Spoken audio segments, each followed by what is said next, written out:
Hi friends, welcome to my channel. என் சேனலை subscribe பண்ணவங்க எல்லாருக்கும் ரொம்ப தேங்க்ஸ். என்னடா எல்லோரும் கிச்சன் டூர், ஹோம் டூர்னு போடும்போது நான் பால்கனி டூர்னு போடுறேன்னு பார்க்குறீங்களா? அடிக்கடி பெஞ்ச மழையில் எங்கள் பால்கனி எப்படி இருந்தனா இப்படி ஆயிட்டேன்னு இருந்தது. ஓகே, க்ளீன் பண்ணிடலான்னு நினச்சேன். அப்படியே அதை பால்கனி டூராக போட்டுடலான்னு தோணுச்சு, அதனால் போட்டுட்டேன். இதுதாங்க எங்கள் பால்கனி. ரொம்ப சின்னது, ஆனா ஹைட் இருக்கே, உங்களால எட்டி கூட கீழே பார்க்க முடியாது, அவ்வளோ ஹைட். இதனால பால்கனிக்குள்ள வெயில் அவ்வளவா வராது. அது மட்டும் இல்லைங்க, எங்க ஃப்ளாட் எதிர்க்க ஒரு சின்ன பார்க் இருக்கு. அதுல நிறைய மரம் இருக்கு. அதுல ஒரு அரச மரத்துக்கு நிறைய பிரான்ச்சஸ் இருக்கு. அதுவா பாவம் பார்த்து கொஞ்சம் வெயில எங்க பால்கனிக்கு அனுப்பும். ஆனா எனக்கு பால்கனில செடி வைக்கணும்னு ரொம்ப ஆசை. ஆசை யாரை விட்டுது? அதனால ஒரு பிளான் பண்ணி துணி காய போடுற ஒரு கம்பிய இப்படி சைட் வால்ல அடிச்சு அதுக்கு பெயிண்ட் அடிச்சு வச்சிருக்கேன். அதுல ஒரு ஊதுவத்தி ஸ்டாண்டு ஒட்டி வச்சிருக்கேன்.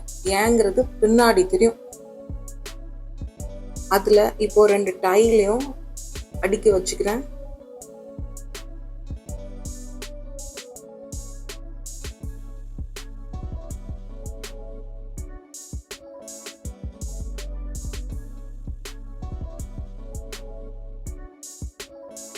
அந்த டைல்களுக்கு மேல ஓரமா ஒரு மணி பிளான்ட் செடியை வச்சுக்கிறேன்.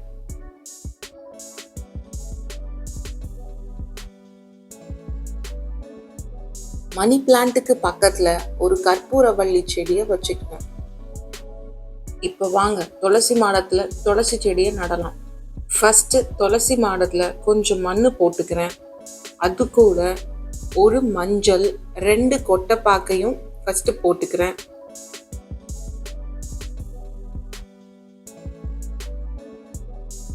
அப்புறம் கொஞ்சம் மண், அது கூட 2 ஏலக்காய், ஒரு 5 கிராம்பையும் போட்டுக்கிறேன். அப்புறம் கொஞ்சம் மண் போட்டுக்கிறேன். அது கூட இப்போ 1 ரூபாய் காயினையும் போட்டுக்கிறேன். அப்புறம் கொஞ்சம் மண், அது கூட கொஞ்சம் உரம் போட்டுக்கிறேன். அதுக்கப்புறம் மண் கொஞ்சம் போட்டு ஃபில் பண்ணிட்டு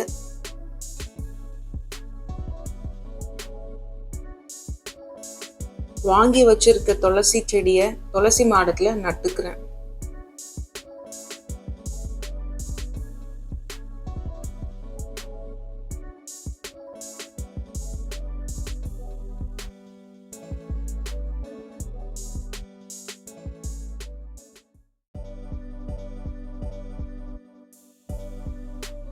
இப்போ செடியை சுத்தி கொஞ்சம் மண்ணை போட்டுக்கலாம். அப்புறம் துளசி மாடத்தை கொண்டு போய் கற்பூரவள்ளி செடி பக்கத்துல வச்சுக்கிறேன். இப்போ பால்கனி தரைய நல்லா கழுவி விட்டுக்கிறேன்.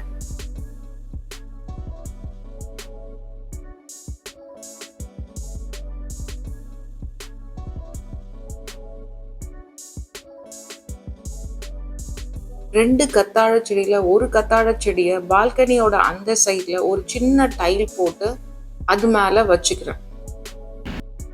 இந்த ட்ரே காக்காக்கு சாப்பாடு வைக்கிறதுக்காக இந்த கிரில் செய்யும் போதே சேர்த்து செஞ்சோம்.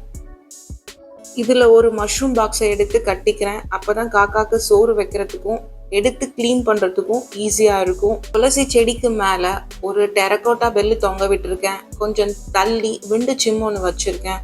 அதுக்கு பக்கத்துல ஹேங்கிங்ல ஒரு மணி பிளான்ட் வச்சிருக்கேன். இதுவரை நீங்க பார்த்தது வியாழக்கிழமை கிளீனிங். இப்போ வெள்ளிக்கிழமை காலையில 6 to 7 சுக்கர ஓரையில துளசி மாடத்தை கழுவிட்டு துளசி செடிக்கு கொஞ்சம் தண்ணி விட்டுட்டு அதுக்கு மஞ்சள் குங்குமத்தால பொட்டு வச்சுக்கிறேன். துளசி மாடத்துக்கு முன்னாடி ஒரு டைல்கல் வச்சு அதுல அஷ்டதள பத்மம் கோலம் போட்டுக்கிறேன். எப்பவுமே துளசி மாடத்துக்கு முன்னாடி அஷ்டதள பத்மம், 8 இதழ் கொண்ட தாமரை, ஸ்வஸ்திக், சங்கு சக்கரம் கோலம் போடுறது மிகவும் சிறப்பு. இப்போ துளசி மாடத்தாண்ட ஒரு விளக்கு ஏத்திக்கிறேன்.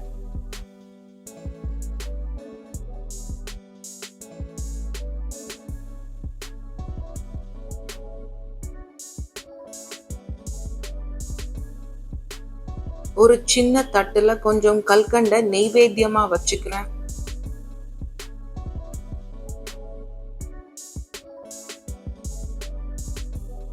இப்போ ஊதுவத்தி காமிச்சுக்கலாம். இந்த ஊதுவத்தியை வைக்கத்தான் ஆல்ரெடி கம்பியிலனா அந்த ஊதுவத்தி ஸ்டாண்டை ஒட்டி வச்சிருந்தேன்.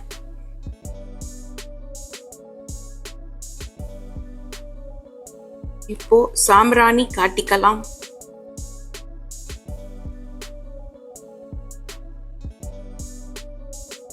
கடைசியா ஆரத்தி காட்டி என்னுடைய சிம்பிள் துளசி பூஜையை முடிச்சுக்கிறேன். எப்படி இருக்கு என்னோட பால்கனி டூர்?